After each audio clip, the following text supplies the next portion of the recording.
में रानी लक्ष्मीबाई ने अंग्रेजों की जड़ें हिला दी थी। युद्ध के दौरान सैकड़ों की संख्या में अंग्रेजी सेना झांसी की रानी लक्ष्मीबाई को जिंदा नहीं पकड़ पाई थी। रानी लक्ष्मीबाई ने अपने अंतिम शब्दों में कहा था कि मेरा शरीर तक अंग्रेजों को नहीं मिलना चाहिए।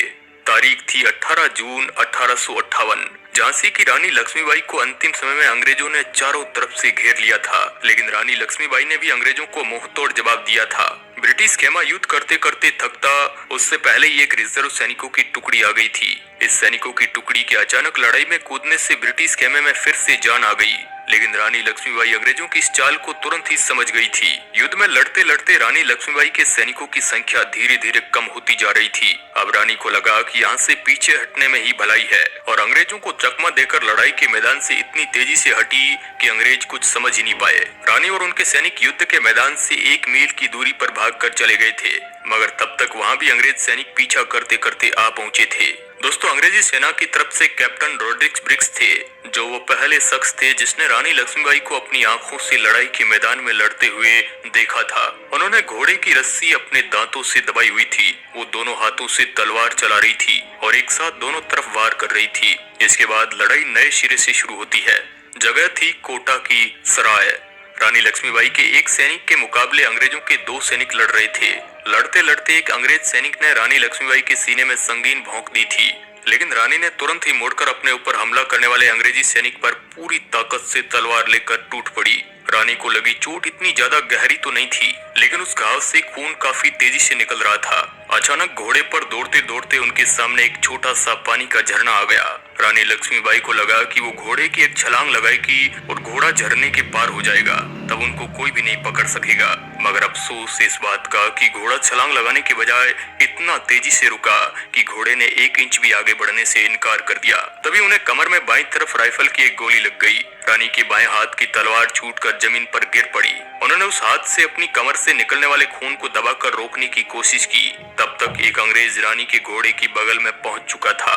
उसने रानी पर वार करने के लिए अपनी तलवार ऊपर उठाई। रानी ने भी उसका वार रोकने के लिए दाहिने हाथ में पकड़ी अपनी तलवार ऊपर की, मगर उस अंग्रेज की तलवार उनके सिर पर इतनी तेजी से लगी कि उनका माथा फट गया और वो उसमें निकलने वाले खून से लगभग अंधी हो गई थी। तब भी रानी ने अपनी पूरी ताकत लगाकर उस अंग्रेज सैनिक पर जवाबी वार किया, लेकिन वो सिर्फ उसके कंधे को ही घायल कर पाई। रानी घोड़े से नीचे गिर गई। तभी अचानक उनके एक सैनिक ने अपने घोड़े से कूदकर उन्हें अपने हाथों में उठा लिया।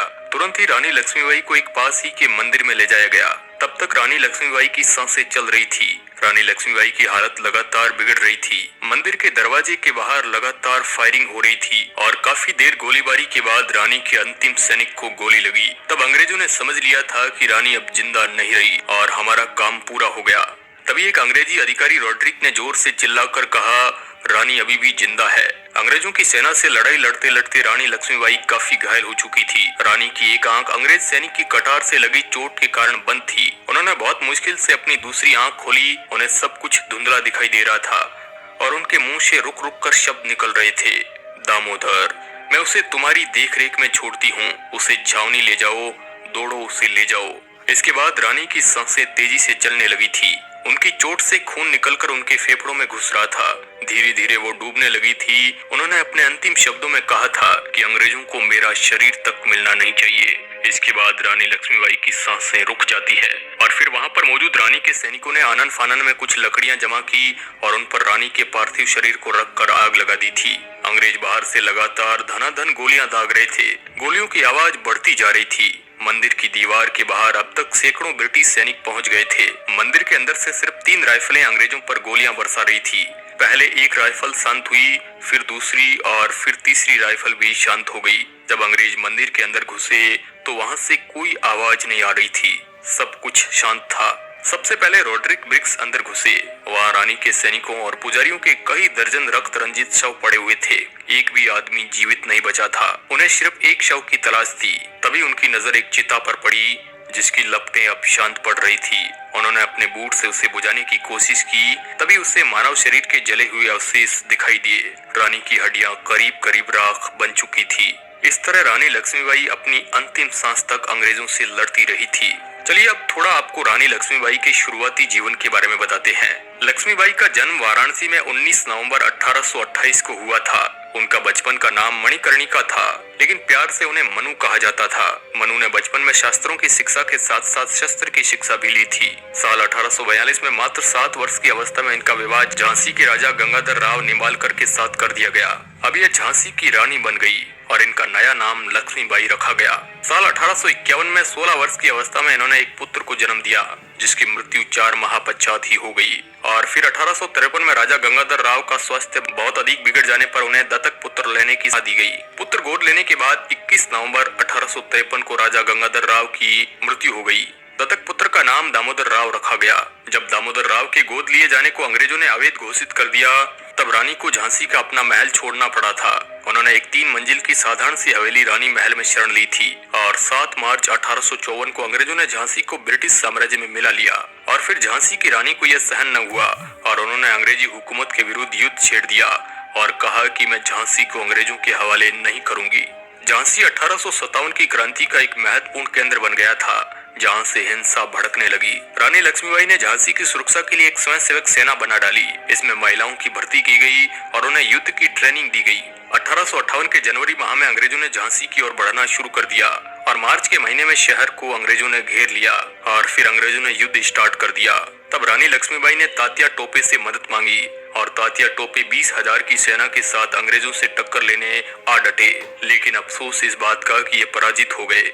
2 सप्ताह की लड़ाई के बाद अंग्रेजों ने झांसी पर कब्जा कर लिया, परंतु रानी दामोदर राव के साथ अंग्रेजों से बचकर भाग निकलने में सफल हो गई। रानी झांसी से भागकर कालपी पहुंची और तात्या टोपे से मिली। अब अंग्रेजों ने कालपी पर भी आक्रमण कर दिया।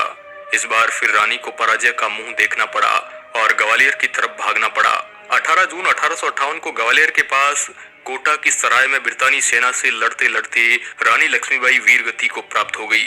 मात्र 23 साल की उम्र में रानी लक्ष्मीबाई इस मिट्टी के लिए वीर गति को प्राप्त हो गई। रानी की वीरता देख अंग्रेज कैप्टन ह्यूरोज ने शहादत स्थल पर उनको सैल्यूट किया था। इस लड़ाई में रानी लक्ष्मीबाई के बेटे दामोदर को सुरक्षित बचा लिया गया था। दामोदर ने 2 साल बाद 1860 में अंग्रेजों के सामने आत्मसमर्पण कर दिया। बाद में उसे अंग्रेजों ने पेंशन भी दी और फिर 58 साल की उम्र में उनकी मौत हुई। जब वो मरे तो वो पूरी तरह से कंगाल थे। उनके वंशज अभी भी इंदौर में रहते हैं और अपने आप को झांसी वाले कहते हैं। रानी की मौत के साथ ही विद्रोहियों का साहस टूट गया और ग्वालियर पर अंग्रेजों का कब्जा हो गया। तात्या टोपे पकड़े गए और उन्हें ग्वालियर के पास शिवपुरी ले जाकर एक पेड़ से फांसी पर लटका दिया गया। तो दोस्तों, इस तरह झांसी की रानी ने अंग्रेजों का डटकर मुकाबला किया था और अपनी